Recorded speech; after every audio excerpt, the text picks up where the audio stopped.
तो दोस्तों कुछ ही घंटों के अंदर ये स्मार्टफोन अपने इंडिया के अंदर लॉन्च होने वाला है। तो ये है Samsung Galaxy F70 Pro। Unique looks के साथ ये स्मार्टफोन अपने इंडिया के अंदर कुछ ही घंटों में लॉन्च होने वाला है। तो स्मार्टफोन के बॉक्स को अनबॉक्स करेंगे, आपको दिखाएंगे किस टाइप का ये फोन रहने वाला है, क्या स्मार्टफोन की स्पेसिफिकेशन रहेगी, काफी डिटेल्स के अंदर मैं आपको बताने वाला हूँ। वीडियो को लाइक करके चैनल को सब्सक्राइब कर लीजिएगा। फर्स्ट करेंगे हमारे स्मार्टफोन के बॉक्स को अनबॉक्स। तो दोस्तों फर्स्ट ऑफ ऑल मैं हमारे स्मार्टफोन के बॉक्स को अनबॉक्स कर चुका हूँ। इस केस के अंदर हमारा सैमसंग का कवर रहने वाला है। इसको रख लेंगे एक बार के लिए साइड। हम देखेंगे हमें बॉक्स के अंदर क्या शो होने वाला है।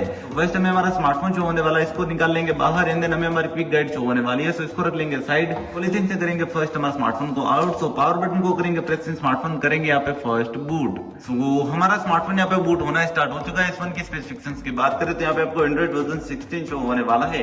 इन डिस्प्ले फिंगरप्रिंट सेंसर आपको इस फोन के डिस्प्ले के अंदर शो होने वाला है, जो कि 6.7 इंचेस की सुपर एमोलेड स्क्रीन के साथ रहने वाला है। Turning gorilla glass Victus plus रहने वाला है, जो कि हाई रेजोल्यूशन 120 हर्ट्ज की रिफ्रेश रेट के साथ रहने वाला है। पंचुअल डिस्प्ले आपको देखने के लिए मिलेगी। एंड देन इस फोन के अगर हम प्रोसेसर की बात करें तो क्वालकॉम स्नैपड्रैगन 6 Gen 3 चिपसेट होगा, जो कि 2.4 GHz ऑक्टा कोर प्रोसेसर के साथ रहने वाला है। 6GB की रैम के साथ 128GB की इनबिल्ट मेमोरी रहने वाली है। अलग से मेमोरी कार्ड का स्लॉट मिलेगा, जहां पे आप अप टू 1TB तक की मेमोरी कार्ड स्मार्टफोन में लगा सकते हैं। कनेक्टिविटी की बात करें तो 4G 5G वोल्टेज का सपोर्ट मिलने वाला है। 6000 mAh की फोन की काफी लार्ज बैटरी रहने वाली है, जो कि 45 वोल्ट के फास्ट चार्जर से चार्ज होगी। रिवर्स चार्जर का सपोर्ट स्मार्टफोन के साथ आपको मिलने वाला है। इसी के साथ स्मार्टफोन भी अपना बूट हो चुका है। तो कुछ इस टाइप का इंटरफेस यहाँ पे आपको देखने के लिए मिलने वाला है। कैमरास की बात करें तो इस फोन का प्राइमरी कैमरा 50 मेगापिक्सल का रहने वाला है। इसके साथ 32 मेगापिक्सल प्लस 10 मेगापिक्सल के 2 कैमरास और होंगे, जो कि विद OIS रहने वाले हैं। 4K के साथ 30 fps में USB वीडियो रिकॉर्डिंग कर पाएंगे। 12 मेगापिक्सल की फ्रंट सेल्फी कैमरा रहने वाली है। तो स्मार्टफोन की अगर प्राइस रेंज की बात करें तो 25 से लेकर 35,000 के बीच अपने इंडिया के अंदर आने वाला है।